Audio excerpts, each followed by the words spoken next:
Well, it looks like it's Sunday, April 27th, 2025, as we're closing out April here. And this will be Unequivocal Malice, parts 11 or 12. Now I've forgotten because I've done these different parts for TikTok and YouTube. Most of them are at TikTok. So I'll call it part 12, Unequivocal Malice, part 12. As you see, I have two books there. So one question would be, why do you have two books there? And they have different names on them.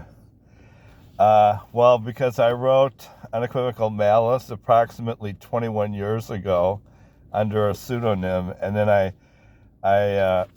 wrote a second novel, both of them being suspense mystery type novels. And After Dark came along when I was in China in 2015. I wrapped up After Dark and I sent that one to booklocker.com. And way back in 2004, I wrapped up Unequivocal Malice, which I started in 2001, and I sent that one to iuniverse.com. So for part 12 here, I've been going over some of the plots and the book jackets and stuff, talking about them here in public without actually revealing a lot, about the content of them. And but I was a one natural question might come up, since you have these couple of introductory novels from where you've worked mostly in terms of white collar recently as an overseas ESL teacher, but also as a wire editor and sports editor in Eau Claire and Ashland in Wisconsin, and ESL teacher mostly in China. And then I've also been in private security and started off in general employment at the factories and delivery. So, one question would be, do you have any plans to publish another book? Right at the moment, I really don't, which is a little why they're on here. And another natural question, which I'm prompted to answer, which does not come up with a lot of people, but it does come up with some people. You've talked about unlawful surveillance, invasion of privacy, electronic harassment, and blacklisting. Are those subjects actually directly mentioned in either of these two books? And in truth, they are not directly mentioned in these. Sometimes a murder plot or a harassment plot might be symbolic of that type of thing if you are under electronic invasion of privacy. So that's what I thought I'd talk about. I really don't like talking about this one because it doesn't necessarily get a lot of people to watch it, but I'm prompted, put up to talking about it by other people. The first time I became aware that I might be under some sort of unlawful electronic surveillance where it's heavily different from other people was probably mostly back in the 1980s. And the first time I officially inquired about it was in 1987 when I lived in Eau Claire, Wisconsin. And I asked a couple of private investigators who did not know each other, and I had not hired them. I couldn't afford them, just introductory phone calls. And they both admitted, even though they didn't know me and didn't know each other, they both admitted they were authorized to inform me that I was under some sort of electronic surveillance and that there were many millionaires around the world who could, put a person under some sort of invasion of privacy, which, violates the person's civil rights in that way. And I've learned since then, of course, that it can grow much worse than that into situations where they can influence your health, your bodily health, send a pain and suffering, torture into your body, and harass you in your career, conspire against you, and so on.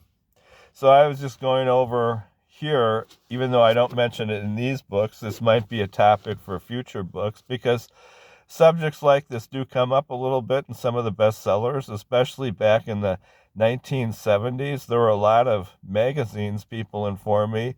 There were at least 10, if not many more, dozens devoted to unlawful surveillance and electronic surveillance of new business startups in the United States. Back in the 1970s, there were dozens of magazines on that subject, especially involving banks having their privacy invaded and their records and their customers. And of course, people worry nowadays about computer hackers invading their privacy and getting into the bank's central computers and getting into the government's main computers.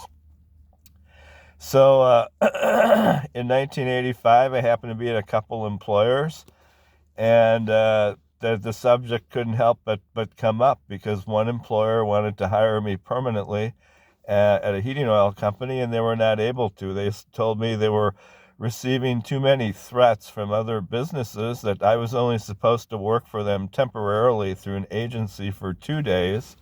And I ended up working for them for about 8 months, I believe, maybe even 10 months.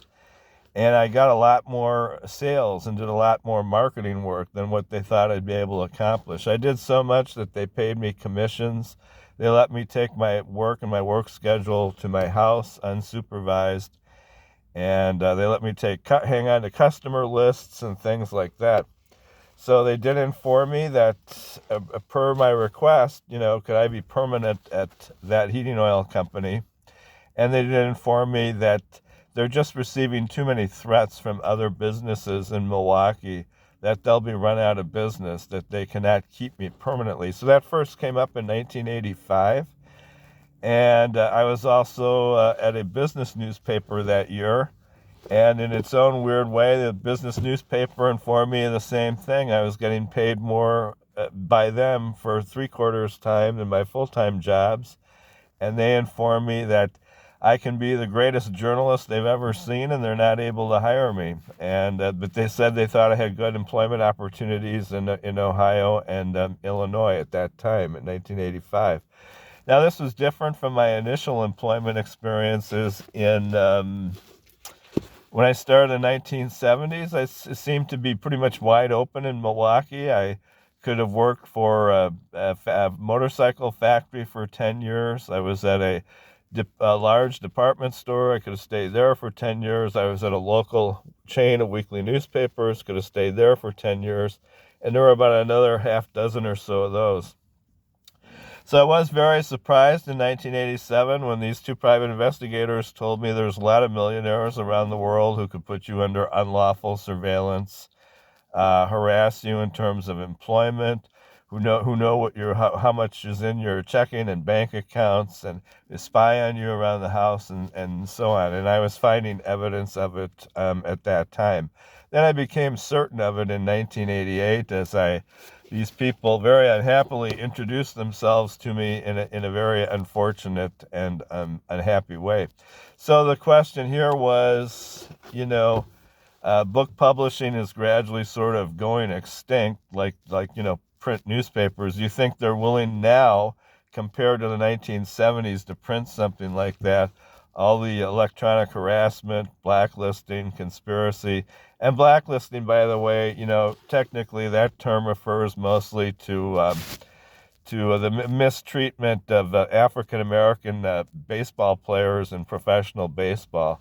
So do you think you'll ever put something like that in a future book? Well, maybe I could. I think some of the bestsellers have had metaphorical references to that type of thing. But right now, it doesn't seem to be a staple of their literary diet. But I think invasion of privacy is still a big issue in the United States, and I'm sure it is around the world. People everywhere seem to be aware of it. So right now, these are two more traditional, conventional types of literary plots involving romance and investigating a homicide. But maybe in the future I could come up with some sort of a book involving those issues.